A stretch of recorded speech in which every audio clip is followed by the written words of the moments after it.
એને વિસરી ગયા છે.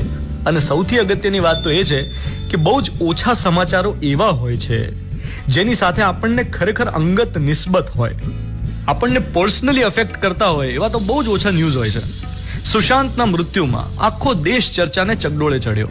બેશક એને ન્યાય મળવો જ જોઈએ, પરંતુ આપણું બાળક આપણી સાથે ક્રિકેટ રમવા માંગતું હોય, એને કંઈક સરસ ડ્રોઈંગ કર્યું હોય, એ કોઈ જિજ્ઞાસાસભર સવાલ પૂછવા માંગતું હોય અને એ જ સમયે તમે તમારા મોબાઈલની સ્ક્રીનને ટીકીને જોતા હો, સુશાંત અને રિયાની ચિંતા ચર્ચા કરતા હો, તો બાળકનું શું થાય?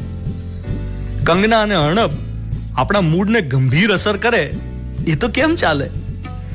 આપણું વેબ સિરીઝનું એડિક્શન કે સોશિયલ મીડિયાનું વળગણ આપણને આપણા બાળકોથી દૂર લઈ જાય, લાઈફ પાર્ટનરને, ફેમિલીને ટાઈમ ના આપવા દે, એ તો કેમ ચાલે? દુનિયાભરમાં ઘટતી ઘટનાઓ સતત આપણા મન ઉપર હાવી રહે તો એનો અસર આપણા બિહેવિયર ઉપર તો પડે જ. એક સમય આપણને વડીલો કહેતા કે શિષ્ટ સાહિત્યમાં રસ કેળવવો જોઈએ. ચલો માની લઈએ કે ટીવી, રેડિયો અને વેબ ઉપર જે કોન્ટેન્ટ રજૂ થાય છે એને કોઈ સાહિત્ય પણ માનતું હોય તો એમાંનું શિષ્ટ કેટલું? શિષ્ટતાની વ્યાખ્યામાં પણ કેટલાને રસ હશે? સારું સંગીત સાંભળવાની સજ્જતા કેળવવામાં કેટલાને ઇન્ટરેસ્ટ છે? સારું ચિત્ર દોરવાની, રંગ પૂરવાની ધીરજ કેળવવામાં કેટલા વિદ્યાર્થીઓ સફળ થાય છે? સારી કવિતાનો આસ્વાદ થઈ શકે એવી મનસ્થિતિ કેળવવામાં કેટલાને રસ છે? અરે ભૂલી જાઓ સંગીત, ચિત્ર કે કવિતા.